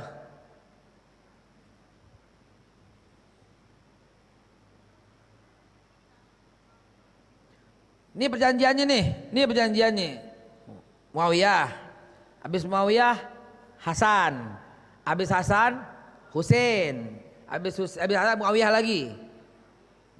Begini deh, keluarga Bani Umayyah dan Bani Abbasiyah deh, ya. Abbasiyah tuh sini. Ali dan keluarga dan sahabat dan keluarga Nabi. Bani Umayyah tuh sini. Anak keluarga daripada Bani Umayyah. Umayyah tuh kafir dedengkot di zaman Nabi, ya. Karena Muawiyah bin Abu Sufyan. Abu Sufyan itu musuh Rasulullah pada waktu itu. Ya, atasnya lagi ada Umayyah. Bani Umayyah itu Muawiyah. Setelah itu Bani Abbasiyah. Setelah itu Bani Umayyah. Setelah itu Bani Abbasiyah. Setelah itu Bani Umayyah. Ini cerita, kalau mau dengerin khusus tentang Karbala begini ceritanya. Lalu Bani Umayyah, Bani Abbasiyah, Bani Umayyah, Bani Abbasiyah, terus bergantian, begitu yang disetujui. Maka sekarang masa jabatannya Bani Umayyah, yaitu Muawiyah. Setelah Muawiyah wafat, siapa yang jadi? Harusnya Hasan. Ternyata Hasan wafat. Jadi siapa yang mesti mengambil kepemimpinan Islam?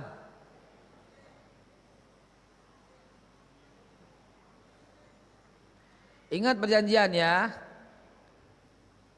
Muawiyah. Kalau wafat Hasan. Kalau wafat Yazid anak Muawiyah. Anak Muawiyah udah gede kan. Ya Yazid. Yazid wafat Husain. Husain wafat anak Yazid ntar. Anak Yazid namanya Muawiyah juga, Muawiyah 2. Lalu anak Husain, Ali Zainal Abidin. Itu perjanjiannya. Ya, sekarang kita urutin ya, kita urutin. Ayo kita urutin ke atas. 1 Muawiyah, Abi Muawiyah siapa? Hasan. Abi Hasan siapa? Yazid. Oke. Ternyata Hasan wafat.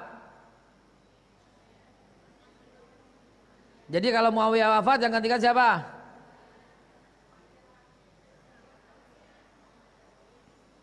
Silahkan jawab siapa? Yang keras suaranya siapa?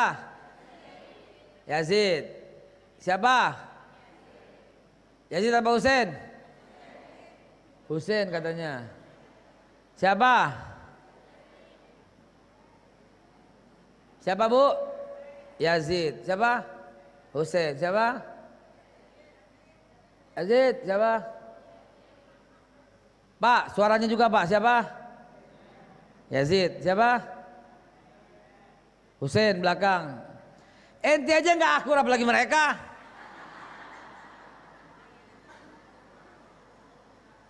Betul nggak? Sengaja saya tanya. Ente aja beda pendapat, apalagi mereka. Apalagi kubunya Yazid yang udah digaji, dapat onta, dapat rumah, dapat istri, dapat kurma, dapat kebun, pasti akan mempertahankan Yazid. Apalagi kubunya Husain yang mendapat gaji dari Baitul Mal, kehormatan, kemuliaan, mendapat harta, mendapat jabatan, mendapat korma, mendapat istri, akan mempertahankan Husain. Tuh ceritanya. Namun Husain tidak begitu. Husain, darah Rasulullah mengalir di sana. Maka dia berangkat bersama keluarganya, jumlahnya 128 orang pada tanggal 9 bulan Oktober tahun 680. Di sekeliling Husain ada sahabat-sahabat senior Rasulullah yang masih hidup. Ada siapa misalnya? Anas bin Malik. Ada keluarga daripada Salman Al-Farisi. Oh, macam-macam, subhanallah.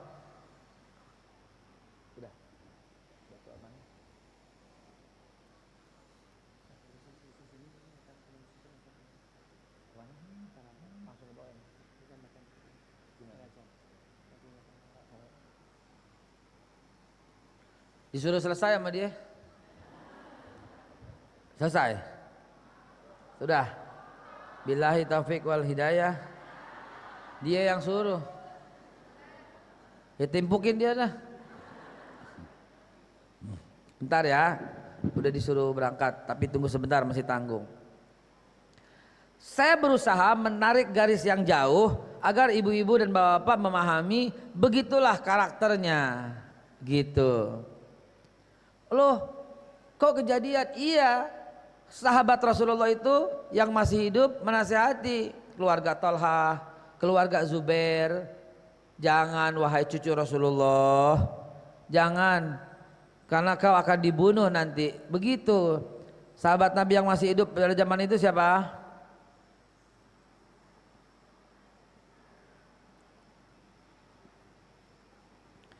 Saya cari kitabnya sebentar. Oh, Masya Allah, perawi hadis yang sangat terkenal, lupa saya, Abdullah bin Abbas. Abdullah bin Abbas radhiyallahu anhu, itu kan sering kita dengar kan. Itu Abdullah bin Abbas tuh menasehati Husain. Abdullah bin Abbas tuh masih keluarga sih. Abdullah bin Abbas bin Abdul Muthalib. Ya. Abbas itu kakak dari Abdullah. Abdullah itu siapa? Ayah Nabi Muhammad SAW. Ya, itu masih menasehati Husain, jangan berangkat. Ngapain Husain berangkat? Ada dua pendapat. Pertama, ingin musyawarah dengan Yazid bahwa bukan ente khalifah, aneh gitu. Ini Muawiyah, ini Hasan, ini Yazid, ini Husain. Potong singkat, potong retel, potong cerita. Kalau Muawiyah wafat, Hasan, Hasan wafat, Yazid, Yazid wafat, Husain. Gitu kan? Lah, Muawiyah masih ada, Hasan wafat. Siapa dong? Masa lompat ke Husain atau ke Yazid? Kalau ditunjuk perorangan demikian, tapi harus ini Bani Umayyah, Bani Abbasiyah gitu. Jadi Bani Umayyah udah 5 tahun, ya udah dong. Sekarang Bani Abbasiyah dong, diwakili oleh Husain gitu. Maka Husain berangkat ke sana untuk bermusyawarah kepada Yazid, bukan ente. Tapi kami ini yang memegang kekuasaan berikutnya. Pendapat yang kedua mengatakan Husain itu berangkat mau membaiat orang Irak. Karena orang Irak tidak mau dipimpin oleh Muawiyah. Maunya oleh cucu Rasulullah. Orang Irak tidak mau dipimpin oleh Muawiyah. Gitu. Sehingga Ali datang ke sana untuk baiat. Sementara Yazid menganggap orang Irak ini khianat kepada khalifah yang sah. Diutuslah Abdullah ibn Ziyad untuk memberesin pemberontakan yang ada di Irak. Gitu ceritanya. Dan Husain sangat besar kemungkinannya untuk tidak melakukan perlawanan karena Husain tidak membawa peluru, tidak membawa senjata, tidak membawa kuda, tidak membawa apapun. Dia hanya membawa keluarga. Tidak ada satupun ekor kuda pun yang dibawa, tidak satupun pedang yang diunus, tidak satupun semua saudaraku. Itulah kalau dia ingin perang, kalau dia ingin melakukan perlawanan baik terhadap Irak maupun terhadap Syam, baik terhadap pasukan di Irak maupun terhadap pasukan Yazid, dia mesti bawa senjata dong, dia mesti bawa pedang dong. Tapi dia hanya bawa keluarga, maka sangat besar kebenaran Husain tidak ada niat perang. Husain ingin bermusyawarah. Yang pendapat yang kedua, Husain ingin membaiat penduduk Irak. Nah, zolimnya Abdullah bin Zaid itu loh, Ubaidillah ibn Zaid zolimnya. Dengan 1.000 sampai 3.000 pasukan, bukannya dia menumpas pasukan pemberontak yang ada di Irak karena nggak mau baiat sama Yazid. Justru yang terjadi adalah pembunuhan terhadap keluarga Nabi. Itulah Karbala. 130 yang ada, 128 yang wafat. Hanya Ali Zainal Abidin, 1 bayi yang diselamatkan dan 1 orang wanita dari keluarga, yaitu daripada keluarga anak daripada Fatimah. Anak daripada keturunan daripada Rasulullah SAW. Saya lupa namanya itu, siapa itu ya?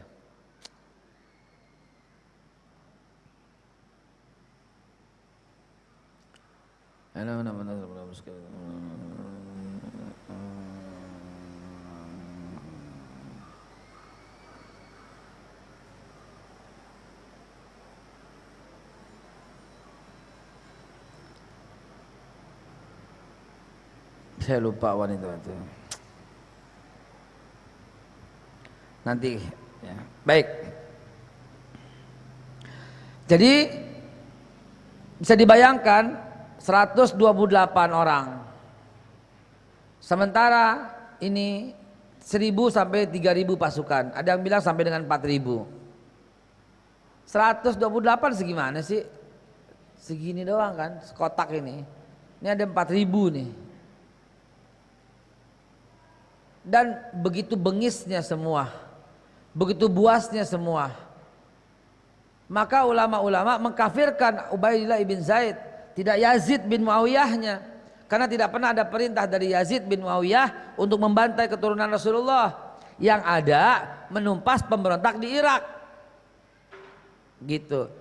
Kok bisa kayak begitu? Iya, karena dulu nggak ada WA.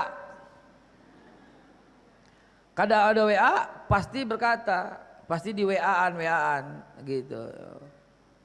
Allah alam bisawab. Maka terjadilah pembantaian itu. Nah, di dalam beberapa kitab, ya, luar biasa pembantaian itu, apa namanya? Ini apa kalimatnya? Faja'ala qadiban fi yadihi, ya, fi ainihi wa anfihi.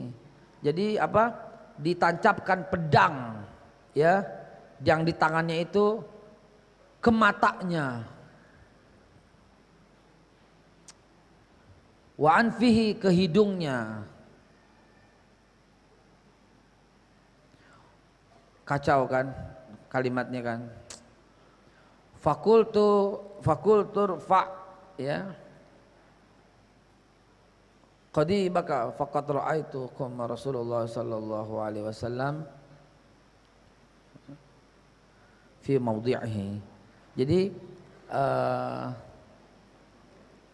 kepala Husain itu dipotong, lalu Ubaidillah ibn Ziyad itu membawa ke Husain, ke Yazid, dan mulai menusuk matanya, mulai menusuk hidungnya, gitu.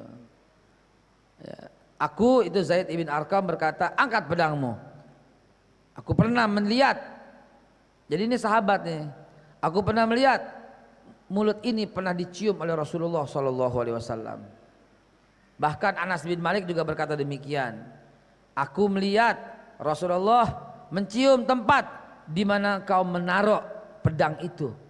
Angkat pedangmu wahai Ubaidillah, gitu. Jadi Ubaidillah bin Zaid yang menurut para sahabat Nabi dan menurut Syekhul Ibn Taimiyah yang kurang ajar tuh dia, gitu. Dan sayang beribu-ribu sayang, Yazid bin Muawiyah tidak menghukum Ubaidillah bin Zaid itu loh. Maaf, menghukum tapi tidak merajam gitu loh.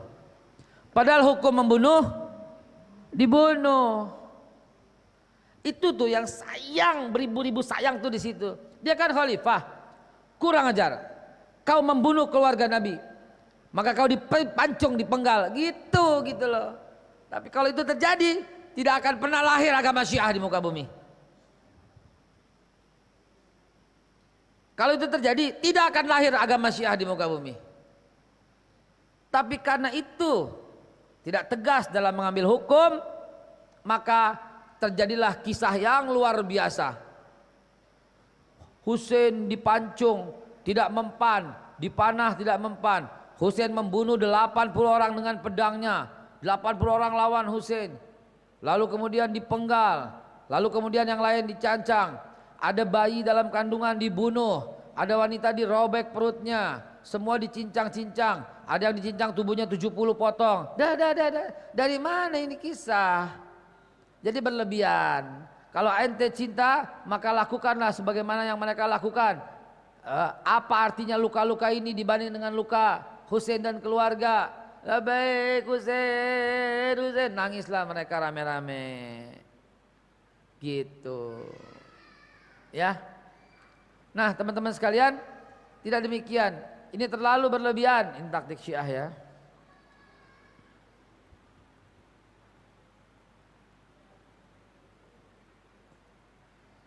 Saya dikirimin sendal tuh dulu tuh. Sendalnya tulisannya Abu Bakar tuh.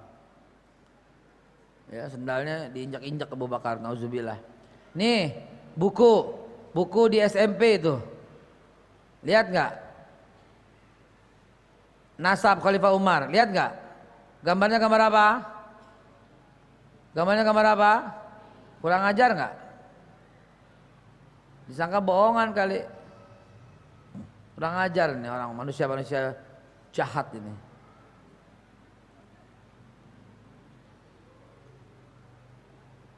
Panjang sekali sih ceritanya. Baik, ibu-ibu udah ada gambarannya tentang peristiwa Karbala ya? Yang dominan adalah salah faham. Yang dominan adalah miskomunikasi. Yang dominan adalah Ubaidillah ibn Ziyad, ya, yang membunuh. Namun sebagian lagi ada yang berkata bukan, ya. Sebagian lagi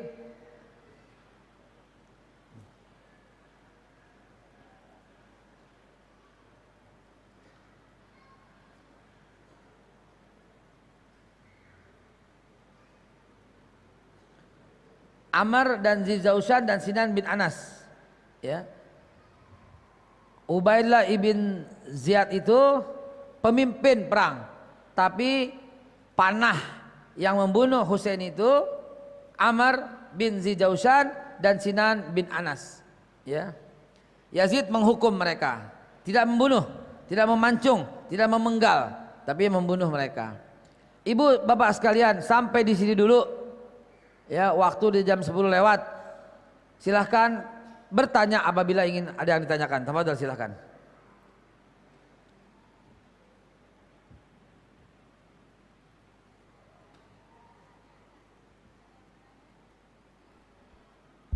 Assalamualaikum, dari sini bunda-bunda ada yang mau bertanya?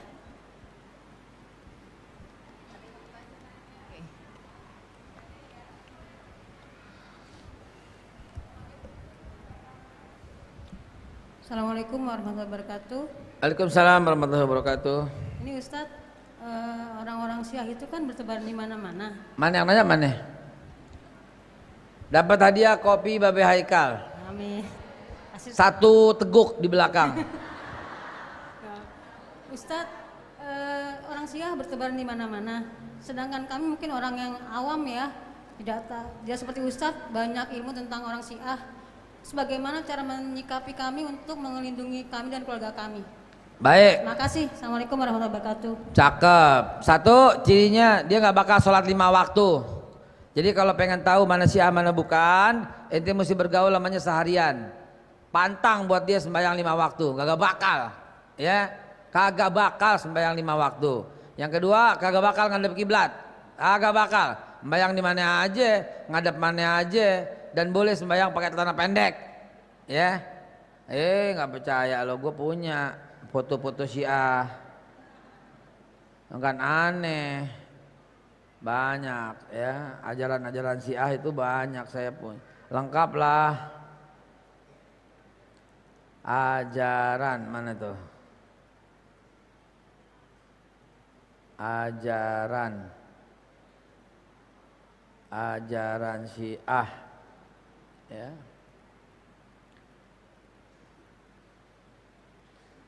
Ini yang saya scan daripada kitab-kitab nih. Oh, yang scan bukan saya, bukan. Saya dapat dari Ustadz Farid Uqbah. Orang yang sangat concern dengan perjuangan. Ya. Ada juga film tentang Syiah. Banyak sekali. Nah, ini ciri ya Bu ya. Ciri pengikut Syiah ya. Nggak keluar. Ya ini nih.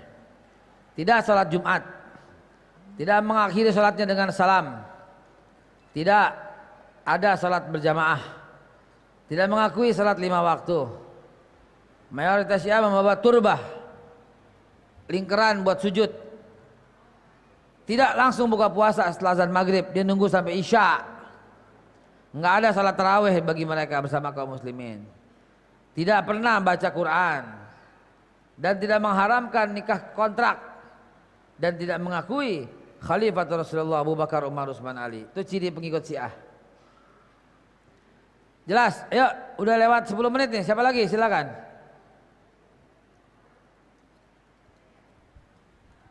Assalamualaikum Ustadz. Mana dia? Aku. Ya, Waalaikumsalam. Kan ini ajaran Syiah ini sudah merajalela lah.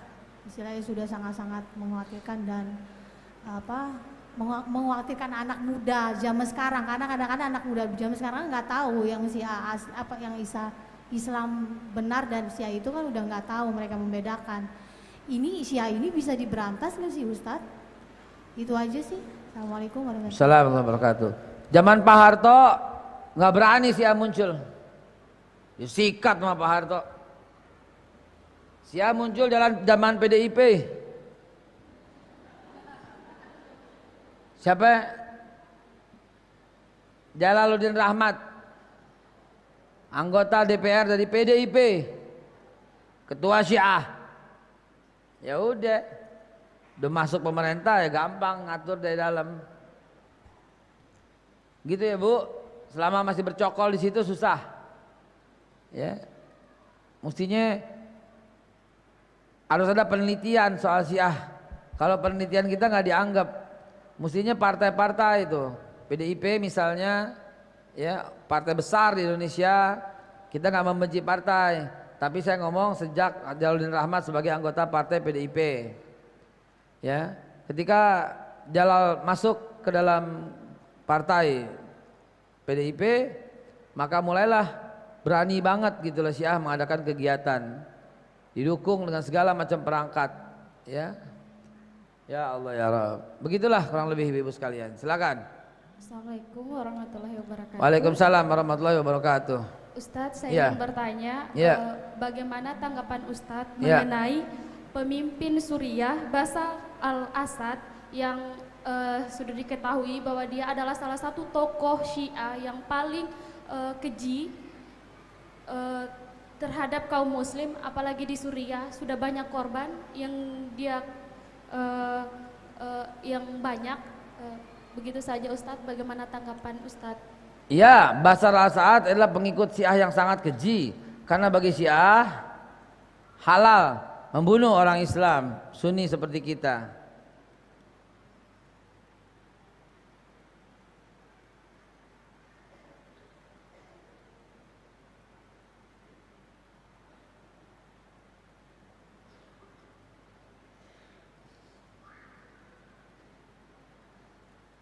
Kita itu kafir, darah dan hartanya halal. Juz 10 halaman 361. Ya, selain Syiah itu kafir, bukan Islam. Ya, kitab Al-Hadaiq halaman 136.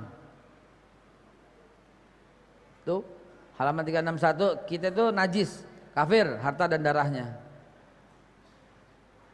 Ya wajarlah dengan ajaran yang kayak begini mereka bisa membunuh. Ni'matul Al-Jazari, ulama Syiah, berkata dalam kitabnya Al-Anwar Al-Nu'maniyah juz 2 halaman 210 bahwa kaum Sunni itu disebut nasibi, sedangkan nasibi itu dihukumi najis sama dengan kafir harbi, darahnya, hartanya halal. Itu kata dia.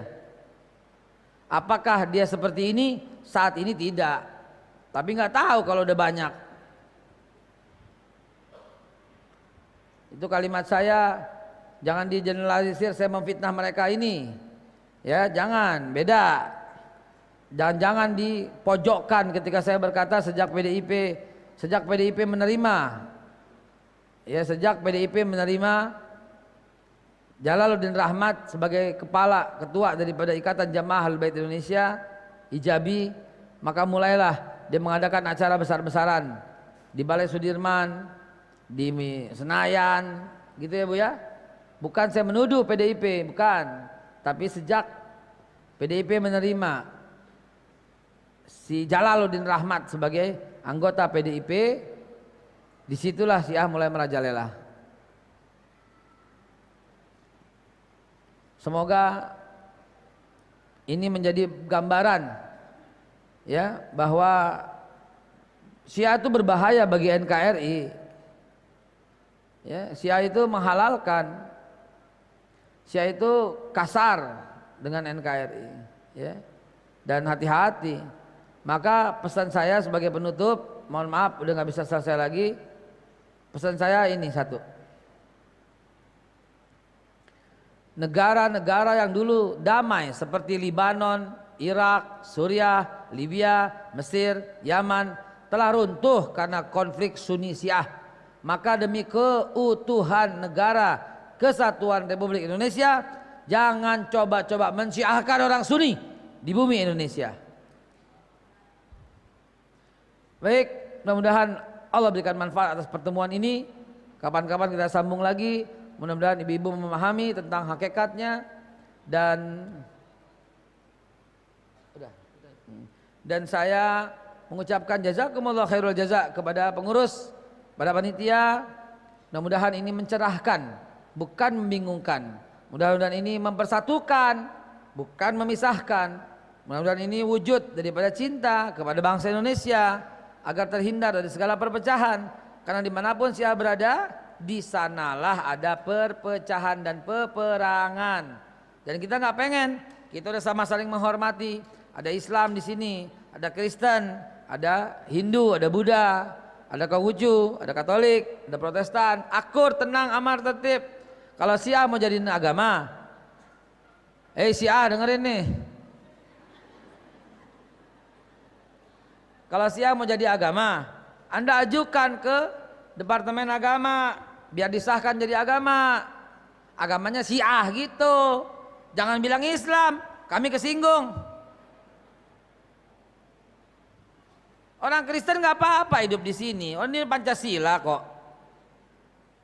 Kalau orang Syiah mau hidup di sini berdampingan, sono ajuin kepada Departemen Agama dan bilang ente itu agama ente Syiah.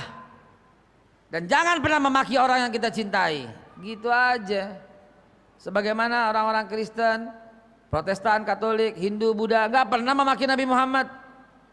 Kalaupun ada oknum dan kita protes, dan dedengkotnya udah ditangkap Basuki Cahayapurnama. Lah kan dia ngomong jangan mau dibohongin sama Al-Maidah 51. Itu kan menghina Quran menurut keputusan MUI. Saya mah insya Allah bicara sesuai koridor Pak Bu, nggak bakal fitnah. MUI kok yang bilang dia mencela dan menghina Al-Quran kok, bukan kita. MUI yang bilang. Siapapun yang mencela ditangkap. Banyak. Polisi bekerja dengan baik urusan penangkapan ini. Banyak yang ditangkap, para pendeta ada yang ditangkap karena menghina agama Islam. Syiah dong tangkap karena menghina Abu Bakar, menghina Umar, menghina Utsman. Kenapa nggak berani nangkap Syiah? Itu tanda tanya besar buat kita semua. Baik teman-teman sekalian, saya sangat concern dengan sejarah. Karena itu sampai membangun Bukit Swiss Jonggol. Ya. Di sana ada pusat peradaban Islam sedunia. Wih, Pak Haikal banyak duitnya ya. Enggak, duit orang.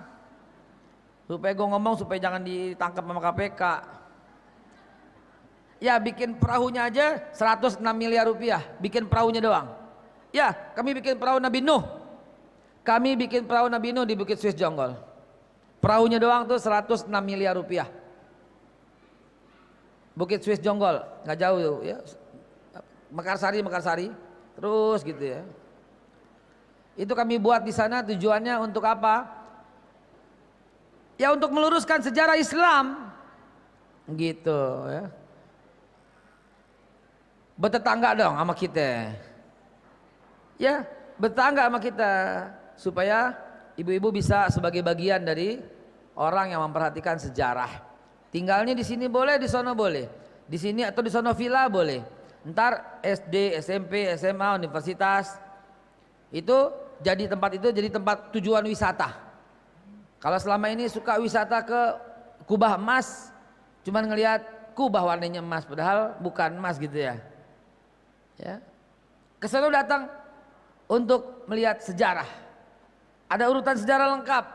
Saya buat dari mulai sejarah Nabi Ibrahim, saya Nabi Nuh, dari mulai perahu itu sampai zaman Khulafaur Rasyidin, sampai sejarah terjadinya semua agama, termasuk jadinya agama Syiah kayak apa di pusat peradaban Islam sedunia gitu ya. Yuk bertetangga sama saya di Bukit Swiss Jonggol. Mungkin di sana ada panitia yang akan menyambut ibu bapak sekalian. Kalau nggak ada pertanyaan lagi, saya Haikal Hasan mohon pamit.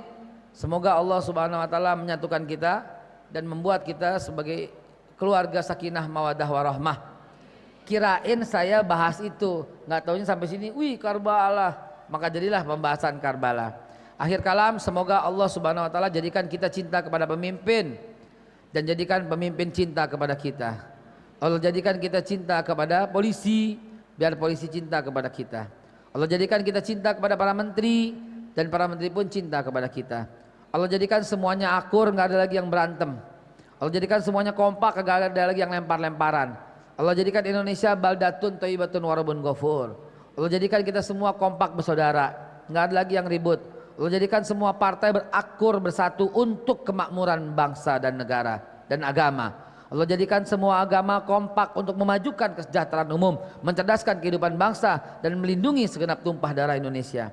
Allah jadikan semua suku rata, kompak, akur untuk menciptakan negara Indonesia yang tertib, aman, gemah, ripah, lojinawi. Allah jadikan semua orang Islam sepakat dan kompak untuk menjadikan Indonesia baldatun thayyibatun warabun ghafur, negeri yang kompak. Allah jadikan di Papua, di Wamena aman, tentram, tiada lagi dendam terhadap sesama. Allah jadikan semua negeri aman. Allah jadikan di Ambon yang sekarang lagi bergejolak karena gempa juga negeri yang aman. Amin. Dan semua negeri. Allah jadikan saudara-saudara kita yang di Aceh pun adalah orang yang sangat concern dan sangat loyal dengan negara kesatuan Republik Indonesia. Allah jadikan semua bangsa Allah menjadikan semua suku di Indonesia ini menjadi suku yang tentram, suku yang sangat menghargai satu dan yang lain, sehingga Allah jadikan Indonesia sebagai contoh peradaban di seluruh dunia. Allah jadikan Indonesia sebagai contoh akurnya seluruh dunia. Allah jadikan Indonesia sebagai contoh walaupun berbeda-beda tetapi tetap menyatu. Allah jadikan Indonesia ini adalah negara yang punya 714 suku tapi akur, punya 630 bahasa tapi kompak, punya 13.000 pulau tapi bersatu, punya 3 waktu tapi tetap menjaga sholat dari Aceh sampai Papua. Rabbana zalamna anfusana fa illam taghfir lana wa tarhamna lanakunanna minal khasirin. Rabbana atina fid dunya hasanah wa fil akhirati hasanah wa qina azabannar.